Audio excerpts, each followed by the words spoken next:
बिस्मिल्लाहिर्रहमानिर्रहीम, अस्सलाम वालेकुम। आज बात करेंगे हम विटामिन डी की डेफिशिएंसी के हवाले से। अगर आपके बॉडी में विटामिन डी की कमी है तो कौन कौन से कॉम्प्लिकेशंस आपको होंगे, किन किन चीज़ों में मसला आपको आएगा, विटामिन डी के लिए कौन से सप्लीमेंट्स कैसे हम यूज़ करेंगे और विटामिन डी के लिए कौन सी खुराक हम करें ताकि हमारी विटामिन डी की डिफिशिएंसी ख़त्म हो जाए, तो इन सारी चीज़ों को डिस्कस करेंगे।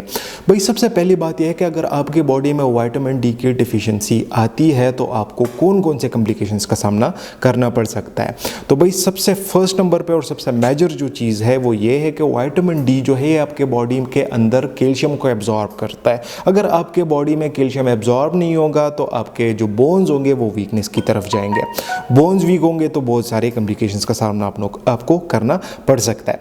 नंबर 2 हमारे पास आ जाता है कि आपका जो तबीयत होता है, आपकी एनर्जी लेवल्स जो होती हैं वो हमेशा डाउन रहती हैं, हमेशा डाउन रहेंगी। आप डेली लाइफ एक्टिविटीज़ नहीं कर पाएंगे, आप अपना काम नहीं कर पाएंगे, आप ऑफिस जाएंगे, हर टाइम नींद आएगी, हर टाइम आप डाउन फील करेंगे, आपके अंदर की इतनी भी ताकत नहीं होगी कि आप उठ के कोई छोटा सा टास्क परफॉर्म करें। और यही अगर आपके अंदर एनर्जी लेवल्स डाउन होंगी तो आप कल के ये अगर लॉन्ग टर्म ऐसा होगा तो कल जाके आपको डिप्रेशन भी होगा, आपको एंजाइटी भी होगा, आपका मेंटल पीस भी कम होगा। तो अगर हम इसको देखें तो ये एक तरह से आपके मेंटल पीस को भी ख़राब करता है। नंबर 3 पे हमारे पास आ जाता है भाई आपके बाल जो होते हैं वो गिरना शुरू कर देते हैं, आपका हेयर फॉल बहुत ज़्यादा हो जाता है। तो भाई अगर हम ओवरऑल देखें हमारे इस पूरी दुनिया को अगर हम देखें तो भाई 1/3 पॉपुलेशन जो है वो विटामिन डी डिफिशिएंट है। और इसकी वजह यह है कि इनकी खुराक वो नहीं है जिसमें विटामिन डी हो। विटामिन डी खुराक में इतनी ज़्यादा पाई भी नहीं जाती, पहले से बता दूँ, खुराक से इसकी कमी बहुत ज़्यादा हार्ड है पूरा करना। नंबर 2 पे बात यह आ जाती है कि कोई इसके लिए डेली सप्लीमेंट्स भी नहीं लेता। नंबर 3 पे आ जाता है कि सन को एक्सपोजर भी नहीं होता। तो सन को एक्सपोजर नहीं होगा, खुराक में विटामिन डी नहीं होगा और आप विटामिन डी सप्लीमेंट्स भी नहीं लेंगे तो ऑब्वियस सी बात है आप विटामिन डी के डिफिशिएंट ही होंगे। स्पेशली सर्दियों में तो तकरीबन हर बंदा विटामिन डी का डिफिशिएंट होता है। भाई अगर आपने इसके लिए सप्लीमेंट्स लेने हैं तो सप्लीमेंट्स आप 2 लाख इंटरनेशनल यूनिट्स हफ्ते में एक दफ़ा ले सकते हैं। तो इसका जो इंजेक्शन होता है या सॉफ्ट जेल जो कैप्सूल होता है आप वो उसके अंदर 2 लाख इंटरनेशनल यूनिट्स होते हैं, आप वो यूज़ कर सकते हैं हफ्ते में एक दफ़ा। लाइक अगर आज संडे के दिन आपने एक वो कैप्सूल या एक इंजेक्शन जो है वो दूध के अंदर डाल के या दूध के साथ आपने वो ले लिया तो दूसरे संडे को फिर आपने दूसरा इंजेक्शन या कैप्सूल अगर 2 लाख इंटरनेशनल का यूनिट्स का है तो तब आपने लेना होगा हफ्ते में एक दफ़ा।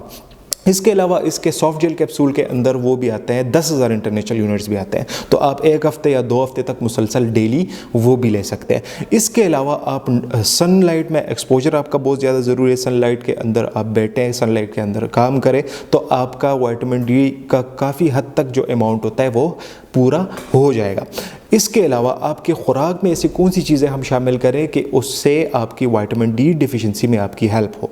तो भाई आप फ़िश का इस्तेमाल कर सकते हैं, फैटी फ़िश जो होता है, साल्मन फ़िश जो होता है उसका इस्तेमाल अगर आप करेंगे तो उसमें अच्छी खासी अमाउंट होती है विटामिन डी का। उसके अंदर और भी बहुत सारी चीज़ें होती हैं जो कि आपके और भी हेल्थ रिलेटेड जो आपको बहुत सारे बेनिफिट्स मिलेंगे।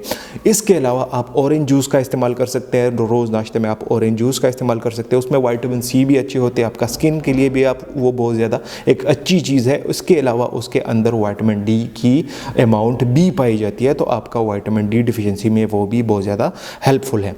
इसके अलावा आप एग्स का इस्तेमाल कर सकते हैं क्योंकि अंडे का जो जर्दी होती है उसके अंदर विटामिन डी की अच्छी खासी पोर्शन अवेलेबल होती है। इसके अलावा आप लिवर का इस्तेमाल कर सकते हैं। लिवर जो होता है उसमें यूरिक एसिड बहुत ज़्यादा होता है, तो बहुत ज़्यादा अगर आप यूज़ करेंगे तो आपका यूरिक एसिड शूट होगा, अर्थराइटिस होगा, ये चीज़ें होंगी। तो उससे अच्छा ये है कि आप इसको अगर यूज़ करेंगे भी, लिवर को यूज़ करेंगे भी तो बहुत ज़्यादा अमाउंट में यूज़ ना करें, थोड़ा थोड़ा ही यूज़ किया करें। इसके अलावा काउ मिल्क अगर आप यूज़ करते हो तो उसके अंदर भी गाय का जो दूध होता है उसके अंदर भी अच्छी खासी अमाउंट होती है विटामिन डी की। तो भाई अगर ओवरऑल हम देखें तो तकरीबन 1/3 पॉपुलेशन जो है, 1/3 से भी ज़्यादा रिसर्चेस अगर हम देखें तो विटामिन डी डिफिशिएंट है। हमारी कंट्री में तो तकरीबन हर बंदा विटामिन डी डिफिशिएंट है क्योंकि सनलाइट एक्सपोजर नहीं है, पूरा टाइम ऑफिस में बैठना होता है, रात को घर आना होता है, खुराक वो वाली है नहीं। जो चीज़ें मैंने अभी बताई ये चीज़ें बहुत ज़्यादा कम लोगों को बहुत ज़्यादा कम लोग ऐसे होते हैं कि उनके डाइट में ये चीज़ें शामिल होती है। अच्छा, इसके अलावा पालक जो है वो भी एक अच्छा सोर्स है विटामिन डी का, बट अगेन उसमें यूरिक एसिड की मिकदार ज़्यादा होती है, तो उससे यूरिक एसिड शूट करता है। अगर आपको पहले से यूरिक एसिड का मसला है या अगर आप बहुत ज़्यादा इसको यूज़ कर सकते हो तो ये आपको यूरिक एसिड का मसला भी फिर प्रोवाइड कर सकता है। तो बट एट दी एंड यहाँ पे आ जाता है कि आप हफ्ते में एक दफ़ा जो जितनी भी चीज़ें मैंने बताई है, एक दफ़ा एक दिन आप वो ज़रूर यूज़ किया करें। और इसके अलावा आप ट्राई करें कि आप इसके लिए कोई सप्लीमेंट्स भी लें। आप इसका तकरीबन आपको डेली रिक्वायरमेंट जो होती है वो 600 इंटरनेशनल यूनिट्स होती हैं, तो उसके हिसाब से आप इसके सप्लीमेंट्स ले सकते हैं। तो आज की वीडियो बस यहीं तक थी। उम्मीद करता हूँ आपको इन्फॉर्मेटिव लगी होगी। चैनल पे विजिट करने का बहुत शुक्रिया। अगर आपका कोई भी क्वेश्चन हो इस टॉपिक से रिलेटेड या किसी और टॉपिक से रिलेटेड, या आपको किसी टॉपिक पे वीडियो चाहिए, तो आप मुझे कमेंट बॉक्स में भी बोल सकते हैं। आप मुझे व्हाट्सएप या इंस्टाग्राम पे भी टेक्स्ट कर सकते हैं। तो आज की वीडियो बस यहीं तक थी। उम्मीद करता हूँ आपको इन्फॉर्मेटिव लगी होगी। चैनल पे विजिट करने का बहुत शुक्रिया। See you in the next one. Allah हाफिज़।